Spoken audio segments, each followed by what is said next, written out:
The Kitlocker.com Club Series podcast. Talking everything grassroots. Welcome to another Kitlocker Club Series podcast. This is the final one of this series that we'll be running. This episode is titled How to Grow Your Club. We are joined by Ben, as always, new business development manager at Kitlocker, myself, Ole, marketing manager at Kitlocker, Lewis from Chester Street United, and Charlie from Bloomsbury Football. Guys, over to you to introduce yourselves and what you do. Yeah, so I'm Lewis Pendleton. I'm chairman of Chester Street United Football Club and also director of sport at Parkview Academy of Sport. So my job is to try and steer both ships in a similar direction. I'm Charlie Hyman. I founded and I'm the CEO of Bloomsbury Football. We're a charity based in London and run a range of different football programs, all with the aim of using sport to improve the lives of young people. And day-to-day case of, similar to Lewis, making sure that everything runs well and in line with what we want to do. Prior to setting this off on record, I did say how excited I was for this because you get both of you guys, I suppose, have working at the different spaces, but you've both demonstrated an ability to scale up and do it in a sustainable way. So I'm hoping that we can tease out a few pointers from yourselves that we can pass on to, listeners that maybe want to grow their own club. So I'll leave that there about praising you, and now we can go through the first topics, I suppose. So Charlie, over to you first. How was Bloomsbury founded, and what's the plan long term? Oh, two big questions to start. So I've been kind of volunteering and helping out coaching in London and in Nottingham, where I went to university for a few years. And kind of two things stood out. One was that the quality of what was being provided at a grassroots level was really poor in terms of kit, equipment, facilities, coaching, organisation. And the second thing was that young people were being priced out of playing due to high membership fees, facility costs, all that sort of stuff. So the mission was really to set out to tackle those two. So to create something that was really high quality, but that everyone could access. So set that up approaching 3 years ago now. And all going well. I think if you run something that is good quality in London, there's so many kids that want to play, and if it's affordable for everyone, then getting kids along has not been a difficult feat. In terms of plans for us, it's a case of continuing to expand to provide more opportunities for more young people to get involved, and also the quality of the provision. So not just coming along, playing football, playing a match. What can we do to kind of deepen that experience for each child on and off the pitch, and build in kind of life skills and all the other benefits that come with sport. Big answer. Over to you, Lou. I think very, very similar. I mean, obviously listening to Charlie there, it's I see why we're on the same call, really. I think from our perspective, what we've done is we started sort of 4 years ago with developing Parkview Academy of Sport, and the idea was very much born out of trying to make sure that we offer the best possible sporting offer for 16 to 19-year-olds in the region and ultimately in the country. That's the aspiration for us, and to continually sort of strive for excellence. But excellence is in many different forms for me, because it's not just about world-class talented players, it's also about players who aspire to become better than what they currently are. So I think for us, bear with us 2 seconds. Lads, can you shut that door? Do you know what? I'm going to move, because if I stay in this office, it's like a... Yeah, the office that he's in it's overlooking Durham County Cricket, and you've also got all the staff that come in. It's the busiest office I think I've ever been in. It didn't used to be, so apologies. I know that's recording and that was midway through the call, but like John Gamble is also the loudest man in the world, so if you try and do anything that's relatively sensible, they don't actually take any notice of me. Just bear with us. Sorry, guys. In a couple of weeks' time. we're donating to a food bank at the minute, so that's what we've got going on as well. So. Nice. Busy. Hopefully you can edit this. Should I start again, actually? So apologies. We can edit it, but yeah, go again, Lou. That'd be good. Yeah, so I think from our perspective, it's about setting up Parkview Academy of Sport and creating an environment for 16 to 19-year-olds that's been really world class. And I think for me, looking at producing excellence in everything that we do, so it's not just about being the best footballer, cricketer, netballer. It's about giving those people life-enhancing opportunities. So for me, it's looking at kind of the whole pathway and everything that encompasses sport to do that. So sort of we, over the last 3 years, have really cornered the male football market. We've been successful. We're national champions in the English Colleges FA, national champions in English Schools FA, national champions in the National Football Youth League, in the National Alliance League. And what we want to do is give those players the platform to play at the highest possible level that they can play at. But also give them the opportunity to become coaches, to become officials, and to basically upskill the next generation. And what we found, very, very similar to what Charlie was saying, was that right on our doorstep, the standard of football wasn't good. The support from local infrastructure wasn't there. And really there was lots of private companies operating in spaces that were designed to be commercially beneficial. So what we've done is formed a club in Chesley Street United, which has gone from really not existing to having 57 junior teams.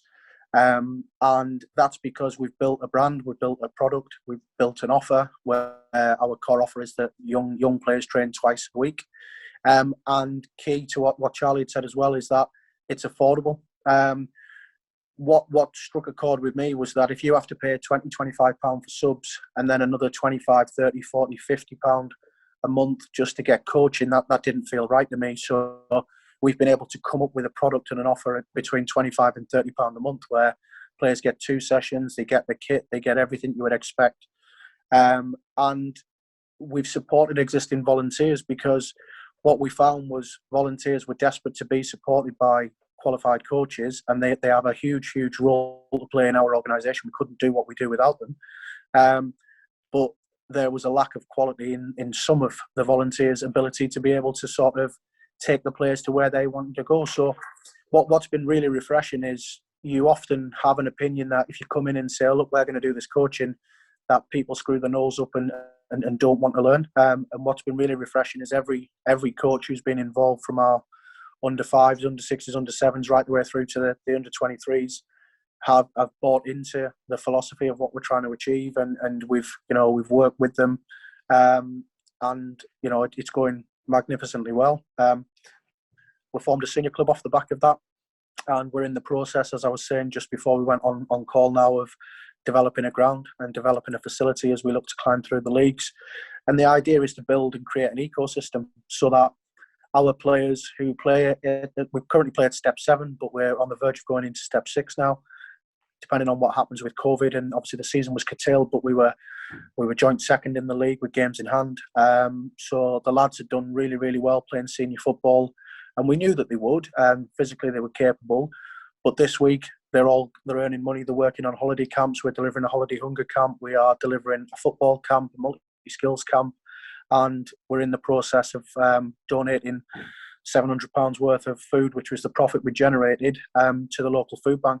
And obviously going up to deliver that, I've got some colleagues who rudely burst into the office a second ago to do a good thing. So yeah, I think there's always lots of things going on, but for me it's about creating a product that the town gets behind, that the community gets behind, that young players are given an opportunity to shine, and they're free to move. We want them to go and sign at the best clubs. Yes, that weakens our club, our senior-sided teams, but our job is about creating that pathway for players to progress into the US, into America, into full scholarships, into coaching. And if we can give them a good grounding of operating and running the club, and they go on and achieve huge success, you would hope that they might donate some of their future millions into building the stadium that we're trying to develop. So that's kind of what we did in a bit of a nutshell.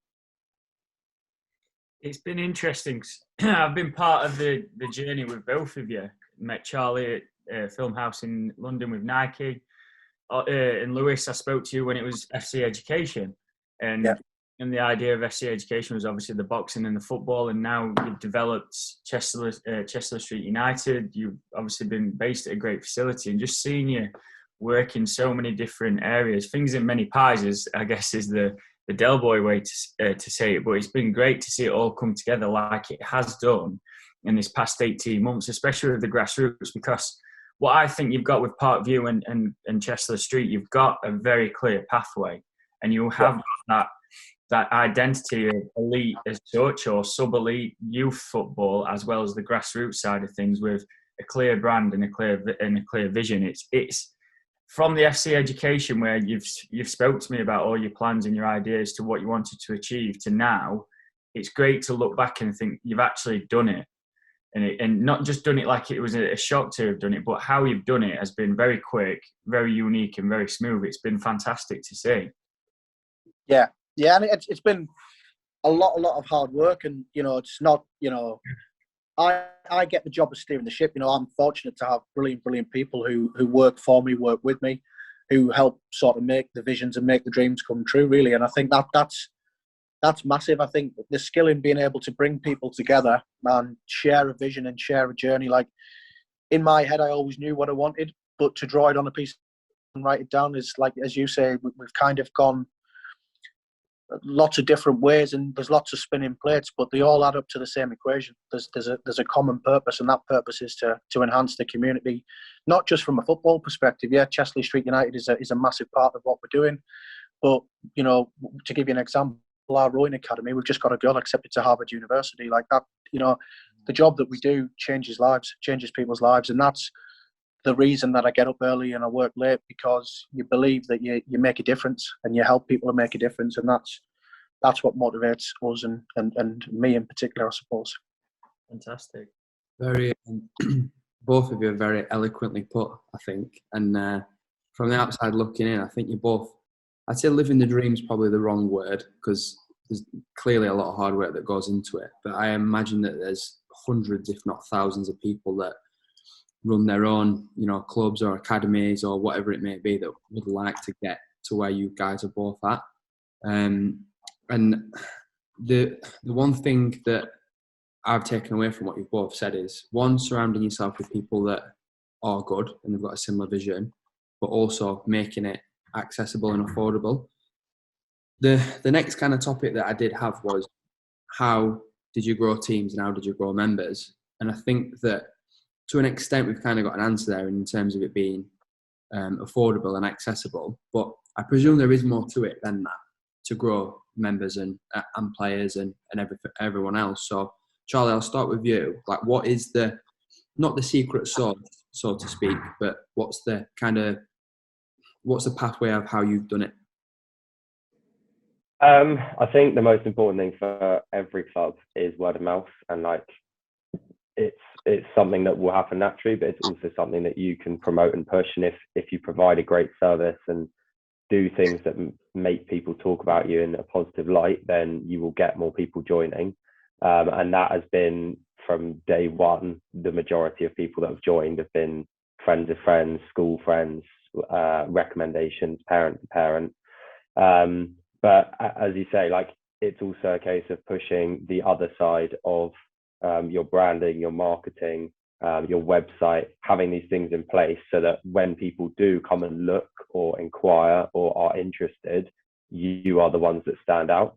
So it could be that initial contact is made through word of mouth, or through someone walking past and seeing one of your sessions. But if the quality of what you provide isn't good, you'll be found out very quickly, and you'll lose people that have joined, or people won't come along in the first place. I think schools has been a big part of our growth. So providing sessions for local primary schools who may not have the funding or the kind of expertise to deliver high quality sports provision themselves has been great in itself, but also to kind of give these kids a really high quality experience of sport, which makes them enjoy it and essentially want to play outside of school on weekends after school. because that's your audience. So if you can engage those kids from a young age in the local primary schools, then that's your customer base. And then beyond that, I guess all the sort of typical sort of marketing things that I'm sure most clubs do. It's just a case of putting the time and effort into doing them. So flyering, having banners placed around, updating your social media with engaging content. We do as much of that as possible, and a lot of it's been trial and error. We don't have a sort of expertise or a really experienced sports marketing person. It's more a case of, oh, we put this out, it worked well, or it didn't. Let's either kind of change it and put something else out and just test and learn as we go along. I think, as Lewis alluded to, it mostly comes down to just putting in the time and getting up early and working and accepting you're going to be working late. And the more time you put in, the more you're going to get out of it, really. Yeah, and I think that, again, one key takeaway from that is, everybody can talk the talk, and like you said, that word of mouth thing is massively important. But if you've not got anything tangible to back that up and it works, then it's pointless having that word of mouth in the first place. So I suppose it is obviously the consistency and being able to deliver it post conversations between prospective members and those that are already in. So class, good to hear. No, just on that point, it's something that we have specifically spoken about internally around our marketing. So a lot of our, for example, let's say posts on social media have been really nice pictures of kids playing, and it all looks great and it's high quality, but you can't actually tell from that picture what the quality of the program is.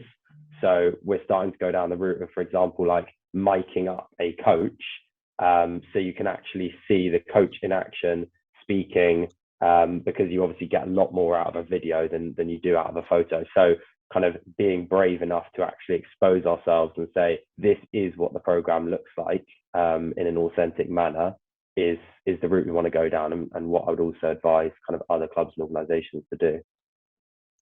I think that's a really, really good takeaway. Really, really good. And that providing that insight, and that's something that we're doing at Kitlocker, I think, in the next 3 to 6 months, is kind of showing people that behind the scenes kind of element, and it's less so entertaining and more so informative to educate people, whether they want to become a customer or whatever it may be. And it does help that understanding of what kind of relationship you're going to go and get into, whether it is Bloomsbury, whether it is going to be Kitlocker as your kit provider, whatever it is. I think that behind the curtain, so to speak, is something that should be accessible to people now. If you are confident in your product, you should be able to do that. So, Lewis, just a question on geography, I guess. Why, like, you was based in your previous background, you was at Gateshead College and you ran the program there, and you set up the ECFA Cat 1 League, and you did a great job there. Obviously, based in the Gateshead Newcastle area, you then come a little bit further south to Durham, to Chester Street. Was that reasoning because of the amount of provision available in Newcastle and Gateshead, and you thought actually there's a bit of a less amount down there, and obviously you developed it there? I think for me, I had a fantastic time at Gateshead. There were some brilliant people there. We innovated, we developed things. We were the first really to really put a mark into what is now the Youth Alliance League, and being successful in those areas. I think for me, as Charlie alluded to, back up what you say you're going to do and deliver it to a high quality. If you do those things, you could have, for me, 10 colleges side by side, and the kids will go to the one that's the best. So it didn't really bother me whether we were in Newcastle, Gateshead, Sunderland, Durham. It was about finding the right site and then putting the mechanics in place to make that work. So when I looked into starting, I wanted to, as you say, do it sort of myself as FC Education, and that was because I had a boxing business with a really good friend of mine, and there was a design around what we might do with that, and I think that was born out of FC was born out of myself and my friend both had cancer, and so we needed something to do, and to stay occupied and stay keep our minds sane, I suppose. So as you do, you create a boxing promotions company, but that was designed to help boxers, and that was a big part of our journey. And then I think when we looked at setting up Parkview, we looked at Durham as a venue. I looked at some venues in Newcastle, and it struck a chord with me that the Riverside would be the right place. And everybody had said, "Oh, you can't do it at the Riverside because it's miles away. You're off the Metro link. It won't work." And the more that everybody said it won't work, the more I just went, "That's definitely going to be the place to do it," because I'm quite stubborn like that. So yeah, we looked at it, and I think you're right. Close proximity wise, there isn't any real significant competition. In the Northeast, there's loads of competition for what we do. There's far too many providers, to be honest, saying they're going to do things and then they get exposed because they don't deliver what they say they're going to do, or they copy us, which is happening more and more at the minute. We put a post out, and an hour later, there's an identical post from somebody, purporting to do exactly the same as us. But at the end of the day, if people are copying what you do, then that's great, because they're always a step behind you. So I think for us, that's the ethos that we take. I don't really look at what other people do. We keep an eye out, and but I think in the 4 years that I've been at Parkview, there isn't a program that I've looked at and gone, "Oh, I wish we were doing that. How have we missed that?"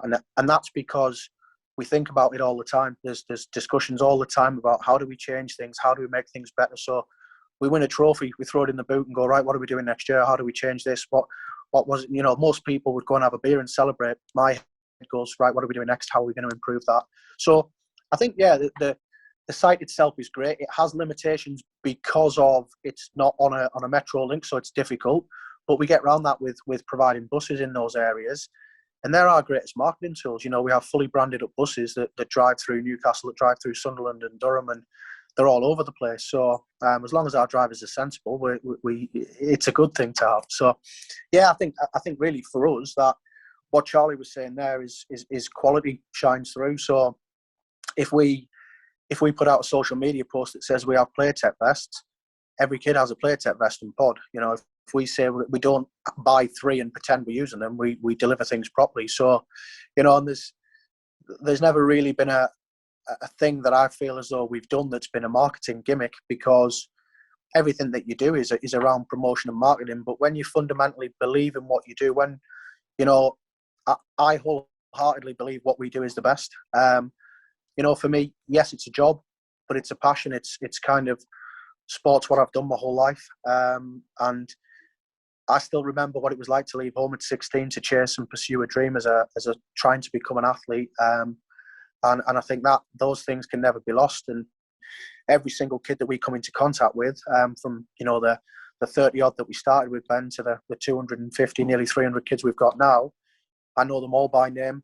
We know their inside stories. We speak to them and we treat them as extended family. And I think that's what's really, really important to us. I remember the fitting session at the cricket ground, actually, the 30 students to now. It's, again, seeing the development, it's great to see. Yeah, definitely. Yeah. As you say, I think once you're invested in things, it's really, you put your stake in the ground then, so when we said we were going to form Chesley Street United, it had to be quality. If we were going to do it, it had to be the best. And I don't mean we have to win the leagues and win at all costs and scream and shout on the touchlines. I mean the kit, the branding, the way we speak to people, how we structure it. It might take us 5 or 6 years, but my core business is operating for 16 to 19-year-olds, yet we're operating Mini United and Little United for 3 to 5-year-olds. Why? Because in the area, if we can deliver high-quality football that's affordable, then we know in 10, 15 years' time, those are going to be people that come into our product, and we leave a mark. We make this area much better. We lift the standard of football in this area, and we lift the standard of sport, and we give young people a chance to aspire to things. Why do they have to move? I left home and I went to Bisham Abbey and I went to various different places, and all in the pursuit of excellence. And we can build excellence on our doorstep and then hopefully help them to fulfill their ambitions, and as I was saying before, whether that's in Bangkok, in Thailand, whether that's in Norway, whether that's in Ireland, whether, for us, we continue to work with people and partners to to create opportunities for young people. Fantastic. I think it's saying it and doing it. Those two things do go hand in hand, and you've definitely both demonstrated that. But Lewis, just to backtrack a little bit on what you said there, I think you've added an extra element of inspiration with that, with what you said about being ill when you were younger and stuff. So that's unreal to see. Unreal. Really, really good to see. So, to be fair, Ollie, this is the second. Well, we've obviously heard a lot of very, very good stories, but this is the second episode where obviously Lewis's experience has put something to play, and then the development again personally that you've seen after this. The first episode we did was a similar story, not similar in cancer wise, but how someone's got over something and been successful. It's great to see. Yeah. Agreed. I think, just on that, it gives you that, I didn't talk about it for a long time, and you realise that it helps young people. There's people that face similar issues, and when lads at 16, 17, 18 look at me as the guy who's in charge and nothing bothers him and, he's fine, when you then show that little bit of the vulnerable side, particularly with, yes, we have a global pandemic, but there's a mental health pandemic going on at the minute, and I think being able to sort of show that to people, it makes them go, oh, well, if that can happen to him, then, it can happen to me. And I think it's just encouraging people to talk, because it wasn't growing up something that I did, that you spoke about and that you did. And you think, actually, if I can say something that helps somebody else, then that's great. That's what it's about, really. So, yeah. So, that human element, I think, goes a long way, really, like, from an authenticity point of view. So, Agreed. You've both been around for a decent amount of time. These aren't just like flash in the pan pop-ups and you're going to change the name or try something new. So the point that I'm getting at with there is that you've demonstrated a long-term kind of ability to keep it going and keep it going successfully. What is the secret for it to be consistent and for it to grow? Charlie, I'll go to you first on that one. Is there a single thing, or is it a combination of things? Yeah, it's definitely a combination. I think obviously at the most basic level, like, you need funding to do these things, and people either to give their time or skills to make it work. So most of our obviously revenue comes from people paying something, whether that's full price or a subsidized place. And then we also sort of apply for grants and different pots of funding. We go out for sponsorship, and obviously having that cash as a resource allows you to be sustainable, allows you to hire people, to book new facilities, to expand, to continue to run. I think good people, which Lewis alluded to, is massively important. Good in terms of obviously they can offer skills, but ones that more importantly are committed to the cause and the purpose of the organisation and are really invested and motivated by what you do. We've actually not really had a strategy in place. So up until now, it's mostly been a case of taking things as we sort of go along, making decisions of, yeah, this is a great opportunity, let's take that, or no, we don't think this is for us. We are looking to put together a 3-year plan at the moment, but actually I wouldn't necessarily say when you do start out you should spend too long like writing everything down on paper, because it just won't happen like that. Like every week, just as an example, like, I don't know, a pitch becomes available that wasn't for 2 years, and suddenly you've completely changed the course of what you're doing. But you have to make that decision at that time as to whether that's right for you. Someone might leave who's your most valuable staff member, and that might change kind of what you do in the direction. So you've got to be massively flexible. And yeah, if you put everything down on paper and think it's going to pan out like that, you're wrong, basically. I think that's really, really wise words. And we had this on a webinar maybe a couple of weeks ago now, webinar podcast. And the underlying thing there was saying yes and not ever closing a door on something that might not sound incredible in the short term or work, but eventually that could become a key part of what you do. So saying yes is definitely a thing that people should take away from this, as if they want to grow their club. What about you, Lou? Is there a thing that is it similar to Charlie in that sense, where it is a kind of a fluid environment where it does grow kind of organically? Yeah, definitely. I think I was laughing because to write a plan is a waste of an hour, because today I got in at 7:45 and there's 20 things that have changed that I wasn't planning. I used to have to-do lists and organisation, think, right, I'm going to do this, and then get home and think, I haven't stopped, but like the jobs that I wanted to do, I haven't got done. So I think for me, it's about, and you've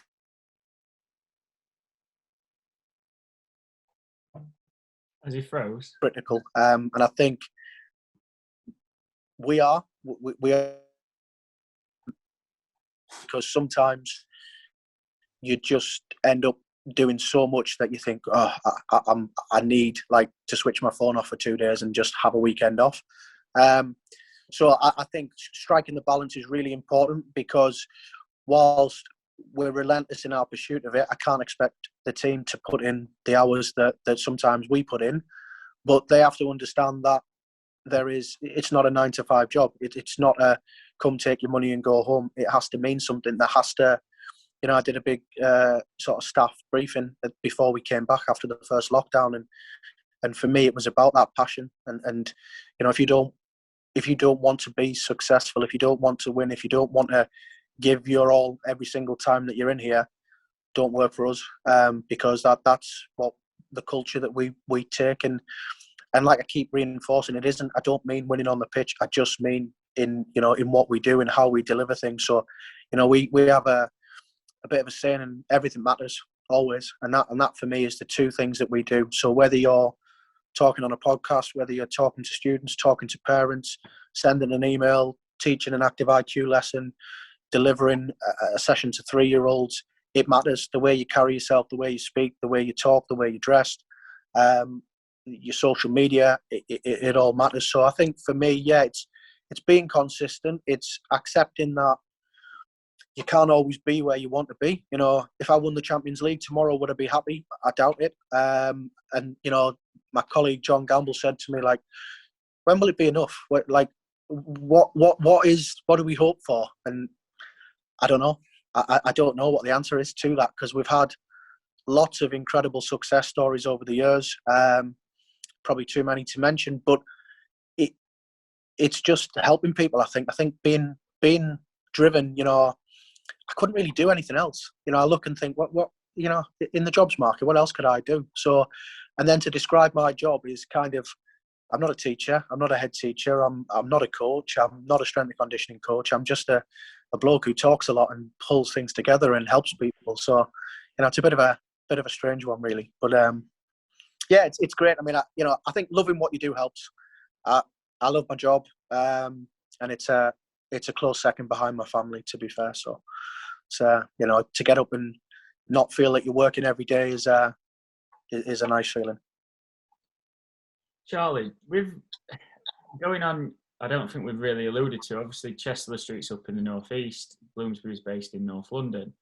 Lewis has got a facility where he's part of a county cricket ground with athletic strike football pitches behind. The dream.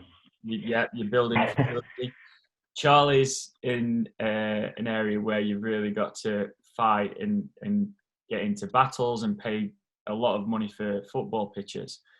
On that, when you was coming through the ranks as such as Bloomsbury and developing the brand and developing your name, how did you find it difficult with the old school grassroots clubs that were around you, and did it impact anything with pitch hire and have you got into any battles? I think now I can safely say from your perspective, well, from my perspective, we see you as the pinnacle within London compared to, obviously, you've developed that yourself. But as you were coming through, did you find that there was many a battle? Yeah, I think on the facilities front, that is probably our biggest challenge as an organisation, just by nature of being based in central London. Like, there aren't many pitches. The ones that do exist are small, expensive, and generally fully booked. and new ones basically don't get built because why would you build a pitch on a plot of land in central London when you can put up 100 one-bedroom flats? So yeah, facilities is the biggest struggle. We basically are at a point where we will take any slot at any sports or pitch we can get because we know we'll use it. We're looking at something, obviously the dream would be similar to what Lewis has, but we know that we'd have to shift slightly more outside of central London to get something even close to that. But it is something we're considering because as you have 15, 16, 18s, they obviously need more space to train and play. And with the amount of 11-a-side games every weekend now, one 11-a-side pitch wouldn't even be enough. So it's something we're looking at. In terms of as we were coming through, yeah, I think at the end of the day, a lot of the clubs are run by people whose livelihood depends on it, and it's a market like any other market, and there's competition out there. So if you book a slot that is next to another local club and some of their players come and join your session, the coach from that club isn't going to be best pleased because they're his customers and that's his livelihood. But at the end of the day, I think competition is healthy. It's something that the FA are not against, but there's a lot of sort of legislation around what they call poaching players. But essentially that for me doesn't exist. It's a case of, at the end of the day, it's the parents' decision which team they take their 8-10-year-old to. And they will go for the one that suits them best, whether that's on price, on quality of service, number of training sessions. So it was just a case of having faith in what we delivering something that was really, really high quality. And to be honest, the effect has actually been that other clubs in the area have upped their game and gone, wow, we need to improve. We need to get better kit. We need to book more pitches and do more marketing. So if anything, it's kind of achieved what is one of our next goals of like using our sphere of influence to affect other organizations and bring up the overall level of grassroots football. Because let's say we engage a few hundred kids on a weekday night, that's great, but what about the other thousands of kids who are in other grassroots clubs and sports organizations? Well, for us to impact as many young people as possible, we need to try and help bring up the overall level of quality being delivered. And I guess webinars like this where we can share advice definitely go towards helping them. So yeah, we were confident. We just went out, did our thing, as Lewis said, made sure the quality was there. But yeah, we're not bothered by others. Like, I would happily have any coach or any club come along to any of our sessions, chat to any of our parents and say, come along to my session, give out a flyer, because I'm confident in the product that we run. And I'm confident that if a child went and tried out another club down the road, they wouldn't want to join because what we offer is better than them. Yeah. I think cream always rises to the top there, Charlie, to be fair, and it's something that you've seen, which is great to see. I love the idea there of essentially the halo effect that you're creating. People are noticing what you're doing and then they're raising their game. You do get more of that within London because you're obviously in closer proximity. You share pictures. Everyone's always looking at everyone because of the social media, because of Instagram. It's a bigger thing than I dare say most of the country. From my point of view, working with so many grassroots clubs up and down the country, I wish there was more of that application, because hence this webinar, why we've got you guys on, because we're wanting for people to listen to what you've done and create that themselves.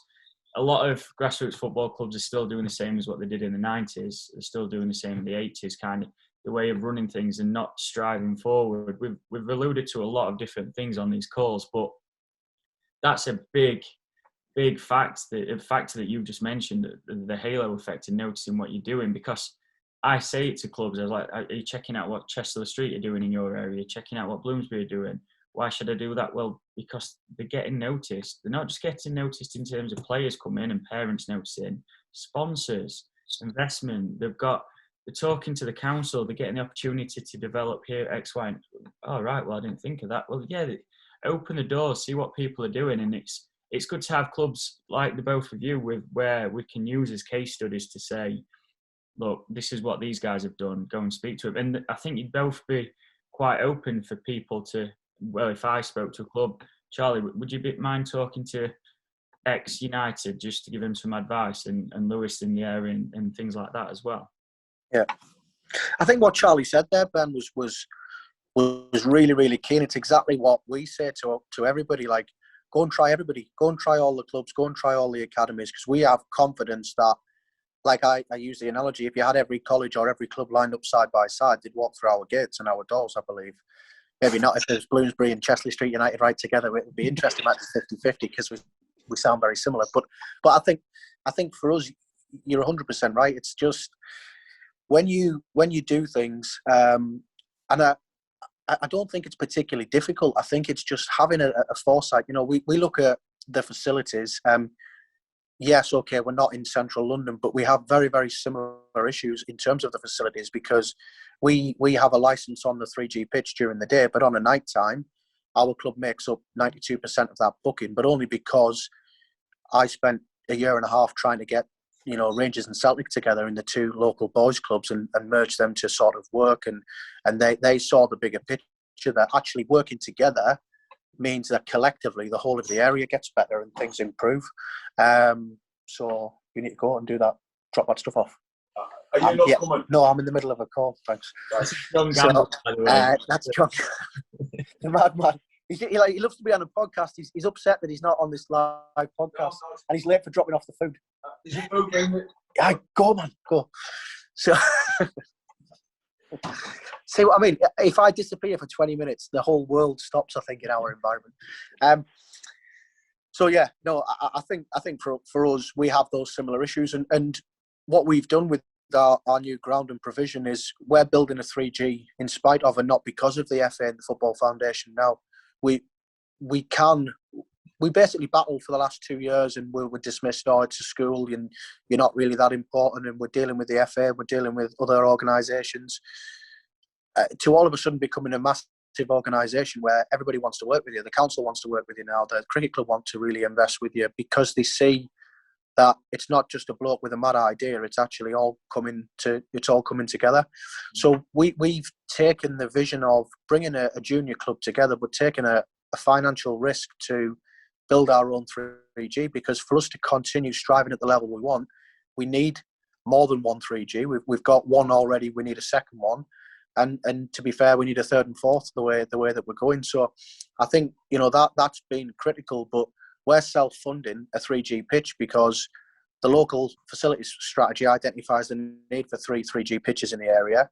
It says the money's there, and we're stuck in red tape and politics with the council and with other people and strategies. Like you say, you know, when you talk about policies and procedures, you know, I've done that. I've wrote strategies and policies and procedures. I understand the process for that.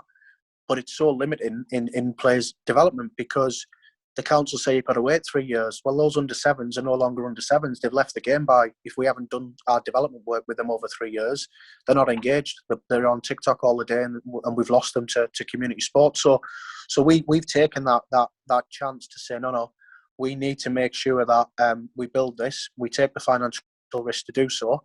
And I've no doubt it'll be a great community asset, but frustrating that we haven't leverage the funding that's there, because the policymakers are unable to work at the speed at which we can work at, and obviously Charlie's in a similar boat. It sounds so.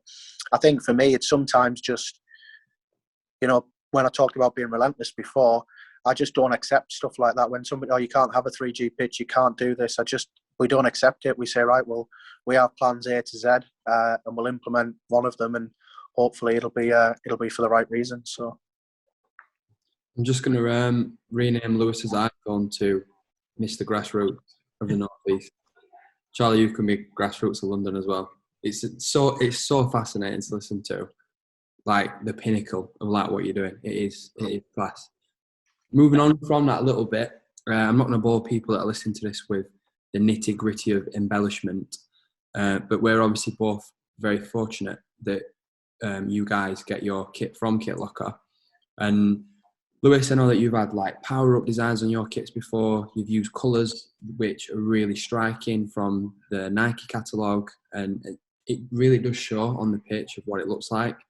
Charlie's obviously utilise silicone badges and metallic colours and all that kind of stuff. Like I said, I'm not going to bore people too much with it, but from our side, looking at it, working in this industry, we know that you guys really are setting the bar of what branding looks like at a grassroots level. So my next question, and this has been touched on slightly already, about miking up coaches and you know, utilising social media, but how important is marketing and branding to what you guys are doing? Charlie? Yeah. Yeah, it's massive. I mean, just starting on kit, it's a draw that brings kids to the club. Like, we could very easily go out and do a different brand or get our own kits made, but the Nike tick and the premium kit is a massive part of what draws young people to come and join us. That professionalism that they see top players wearing and sort of representing, I guess, the Nike logo and having a really professional kit with their number on the back, with personalized badge, initials, all that sort of stuff is massive. And we've used it in a few different ways. So we've got obviously the kits for the kids and the teams, but then we also have different colors across the different programs. So, for example, our foundation program wears a different color from the girls program, which wears different color from the boys academy teams. And I think that also adds to that identity side that is really, really important, of making people and young people feel like they're part of a particular group, and are proud to kind of represent that color and the brand. The sponsorship element of kit is also something that's been massive for us, in that your kit is essentially an asset. And if you've got hundreds of kids walking around or thousands of kids walking around with that kit on, that is something that you can market to brands who are interested in that audience, essentially, but also sort of corporate social responsibility.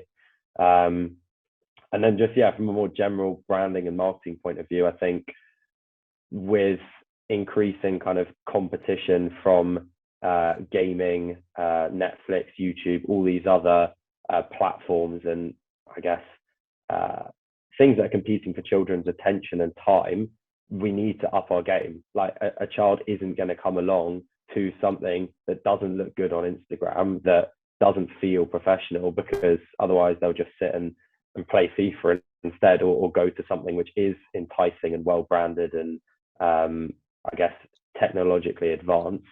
So we're looking at kind of investing in a new website, pushing our social media, making more engaging content, because we know that if we're to compete going forwards with these other kind of options for children's attention and activities, then that's something we need to do. Yeah, and obviously, Lewis, you've mentioned it about TikTok as well, and there's not many, you know, adolescents like your core audience that are in my life, so I can see that mine are either old or newborns. So there's a big gap there for me that I don't really understand, in a sense that there is so many competing factors at that age, and you're not just competing against other programs and other companies anymore. It is, like you said, it is, you know, technology, which is a different beast in itself. So that is really interesting to hear. Lewis, what about you? How important is it to you guys? Obviously, you know, you've got I've seen the power up kits. You know, the badge looks really well. How important is that of a factor in what you've done?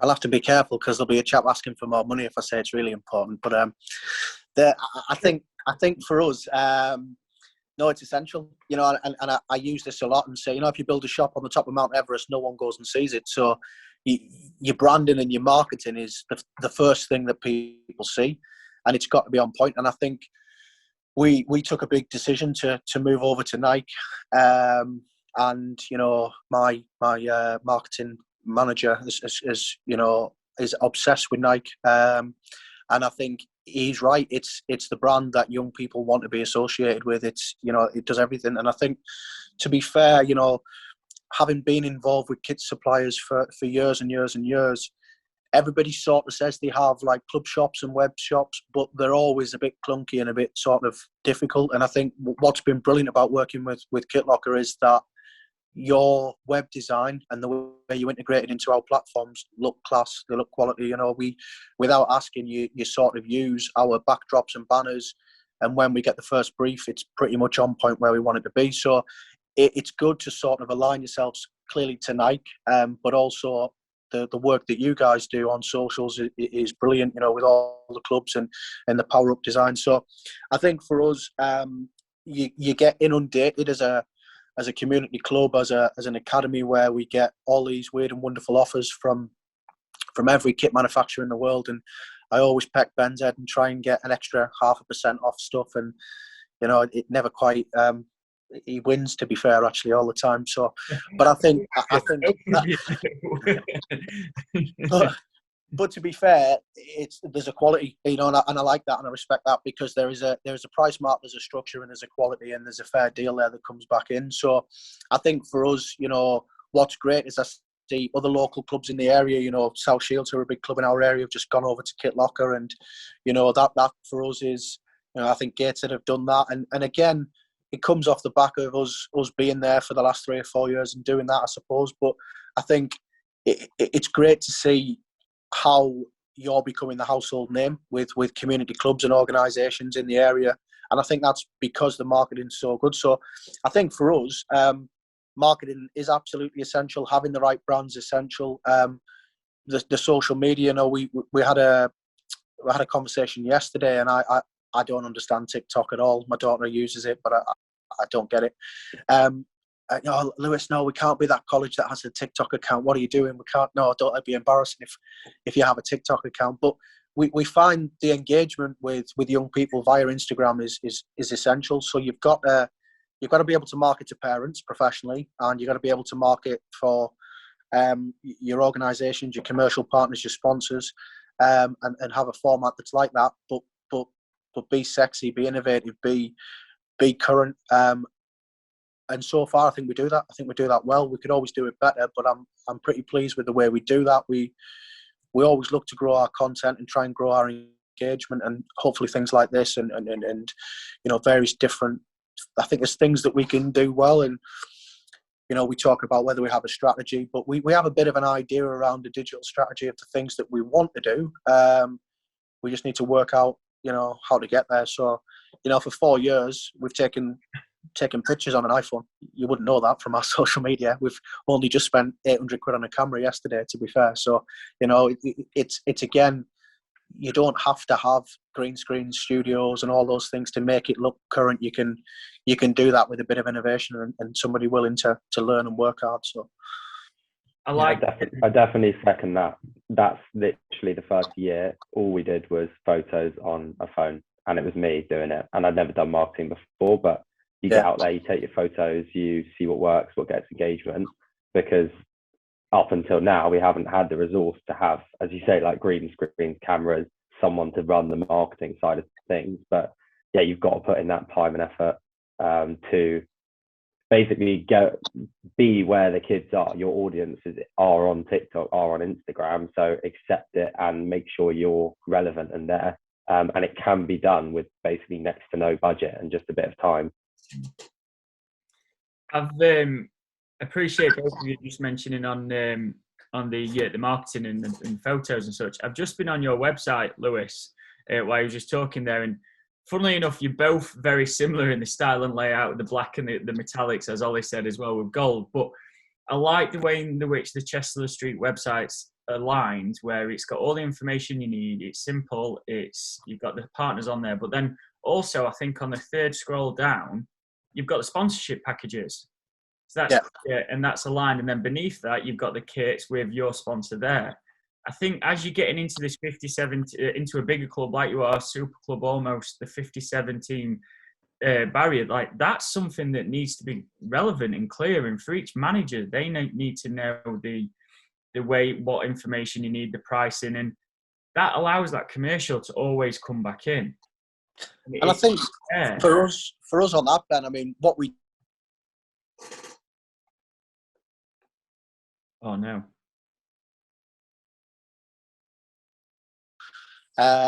Lewis, I think you just cut off then. Do you want to just start that again? Apologies. Yeah, sorry. Hang on. Yeah, I think for us, the website itself is very, very simple and basic, and we wanted it to be that way. The Academy of Sports got a lot more functionality website to it, and we do have a separate sort of site which is more the day-to-day operations, stats and scoring. But we're partnering with Jobs for Football and the transfer mark provision to come up with player profiles, and that's something we're piloting and we're working on behind the scenes. There'll be a team page for every team. There'll be provision, but we're just playing about with how that looks and not flooding the website with too much information to sort of get, so we've got kind of the live version that you see, and then we've got about 60, 70 pages developed behind it that we're going, if we put that out, does that look too cluttered? Do you lose where you're at? We've got a separate site that we use to post fixtures and results, for example. But as Charlie says, it comes down to finance and budget. So we're trying to create a system where we update scores and goals. And I know at the junior mini soccer ages, you don't do that, but creating photos and images around making sure that there's a profile on that. But if we flood that on the scene, on the Twitter feed, does that confuse who we are? So we're looking at just that next step of, do we need to have a couple of, like a junior handle and a senior handle? Should we have it all as one? Should we have website provision? And I think, as Charlie alluded to, we're not specialists in that field. What we do is we trial things, we look at it, and we make those improvements as we go. So I think for us it's really, really exciting. It's a really exciting time, and having a guy who can do a website really helps.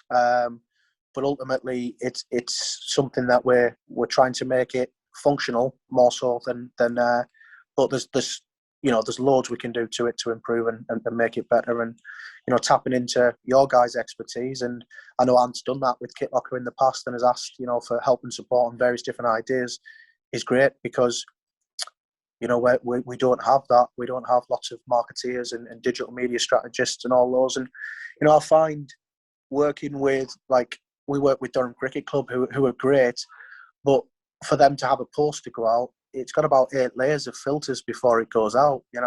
When we want to put a post out, we just simply put the post out. There's no real kind of, and I think social media is more about that. I think in the commercial world, it's kind of, there has these tweet decks and animations and filters and what we're going to promote and how sometimes it's just got to be engaging. It's just got to be like as Charlie was saying, a good photo. I love the idea about the mics and hearing what coaches say and what they do, because what you're trying to do is bring to life what you do all the time. So yeah, it's a big part of what we do. I like the hashtag as well, United We Stand, very consistent across all platforms. That brings that community element as well. I like that. Yeah. There's a lot that you've said there, Lewis, which I think applies to a lot of clubs, applies to even Kitlocker. We've got an e-commerce platform where we sell individual tech pants or mid layers across 8, 9, 10 different brands, but then we're also servicing clubs like yourselves.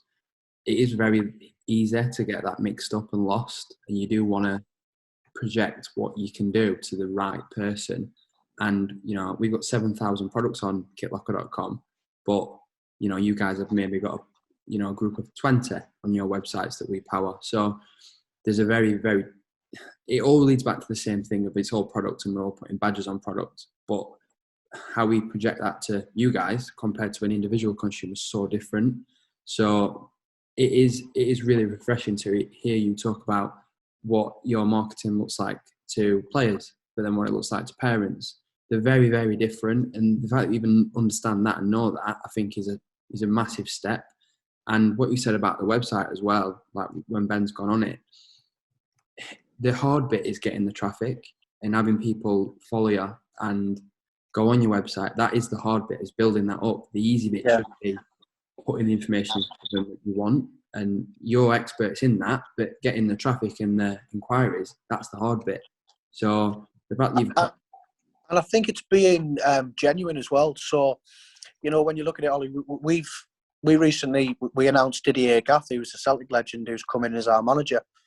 What we didn't want to do is clumsily kind of just milk him as such, because he's not the best coach in our academy. He's a great name and he's an incredible talent, but is he the best coach? I'm not convinced he is, but a fantastic asset for us. But I think the temptation is then to like jump on the back of the Celtic Brigade and create shirts and do a whole raft of commercial stuff, which I just felt was a bit corny and a little bit cheesy. So we kind of held off.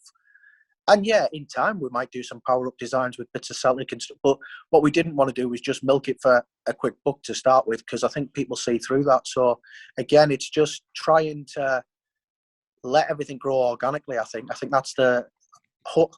I don't know if I'm right, because I'm not a digital media specialist, but we feel that getting that growth as you develop is key to it, really. And our impressions and engagement seem to work so far. So.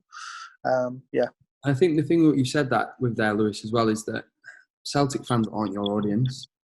Like, no, they're not, and we've done it in the past where we've ran a competition, with certain influencers, and we've given away pro shirts. So we did recently with one with Smith from Palmers FC. I'm not sure if you're aware of him, but we gave away a Tottenham shirt, and that's all good and well. We want to grow our audience. Everyone wants to have a bigger audience, but if it's not an engaged audience and it's not people that are going to be able to take action from the things that you're talking about, what is the point? It is so superficial, and it's like having a Ferrari with a Ford engine or something like that. I guess it's just so. What you said there, I think, is really, really responsible, and it makes a lot of sense in terms of growing that organic and sustainable kind of branding that you've both talked about. So massive takeaway of that. I'm conscious that you've got food to deliver to food banks, and Charlie, I'm sure you've got another 9 meetings today. So I do want to wrap up on one final question, which kind of leads back to the original point of how to grow a club. If I have 1 or 2 teams, or I've got a vision, what advice would you give to me if I'm just starting out? Charlie, you can go on that one. Except that you're probably not going to have a life for the next 2 years if you want to grow it to kind of, or aspire to be kind of the size of Lewis or the programs that Bloomsbury runs. It is mostly just a case of hard work and putting in time. Obviously, when you start out, you don't know how to do certain things. It's the same thing that may now take me an hour, took me 3 hours a year ago, and took me 6 hours or a whole day 3 years ago. So it's just a case about sort of putting in the time and the effort, constantly looking to learn. I think you mentioned earlier that on previous webinars, people have alluded to kind of saying yes and being open. Yeah, go into kind of every conversation with how can I help them, not just looking to take, and keep those doors open. Do favors for people, they will do favors for you. Get out there and contact people. Most people are happy to speak and help if you just go and ask them for something. So that's something I've found, and probably was kind of shy about or scared of rejection to start with, but actually just go out there, contact people at other clubs. They'll be happy to chat, businesses, sponsors. The worst they can go is, no, sorry, we don't have funding at the moment. No problem, at least you've opened a line of communication. But yeah, it is mostly a case of putting in the time. I'd say one thing that's helped is definitely posting regularly on social media. I know we've spoken a lot about marketing, but even if it's a case of just like once a week putting out something on LinkedIn about a new project you're doing, or photos of a new session, then that is the way that you're going to be seen beyond the audience that are obviously already coming along. And I think, yeah, if you're really small, maybe like 1-2 teams, then try and leverage the parents of those kids that are coming along. So speak to them and say, these are my plans. Could you help with this? Has he got a brother or sister that wants to come along and join a new group? Could you put me in touch with his school? Maybe they want to do football. But get out there, speak to people, make people aware of what you want to do and who you are, and go in there to offer to help rather than to take, would be my best advice. Right, I'll be clipping that short answer there and putting that out everywhere, because I think you've hit the nail on the head, Charlie, there with a lot of things that you've just said. Lewis, anything to layer on top of that? It's a hard one, really, because I think what Charlie said is everything that I would say, I suppose. I think be authentic, be yourself, and